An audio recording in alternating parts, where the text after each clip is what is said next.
కానీ ఆ కీసగౌతమి ఇంకొక కోరిక అడిగింది. నాకు ఇంకొక కోరిక ఉంది అని చెప్పింది ఆవిడ బుద్ధుడితో. ఏమిటమ్మా నీ కోరిక అని అడిగాడు గౌతమ బుద్ధుడు. నేను నీలా ఉండాలి అని చెప్పింది ఆవిడ. నేను నీలా తయారవ్వాలి.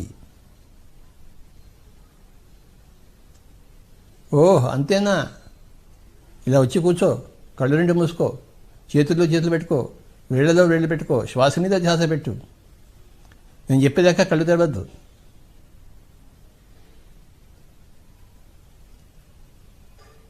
అని కీస గౌతమికి గౌతమ బుద్ధుడు ధ్యానబోధ చేశాడు.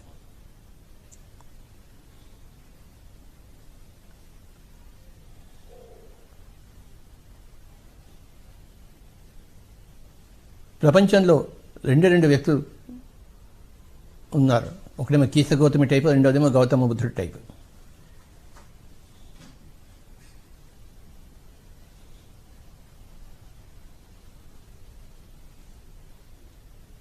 ధ్యానానికి ముందు కీస గౌతమి, ధ్యానానికి తర్వాత కీస గౌతమి.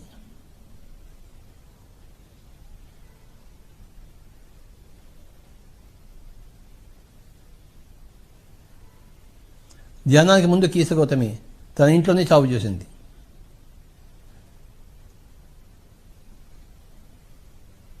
ఆ తర్వాత కీస గౌతమి ప్రతి ఇంట్లోనూ చావు చేసింది.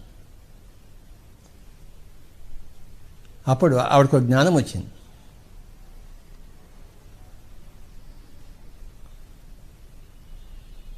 చావు అనేది ప్రతి చోట ఉంది, అది తప్పించుకునేది కాదు, దాన్ని అంగీకరించాల్సిన విషయం అది.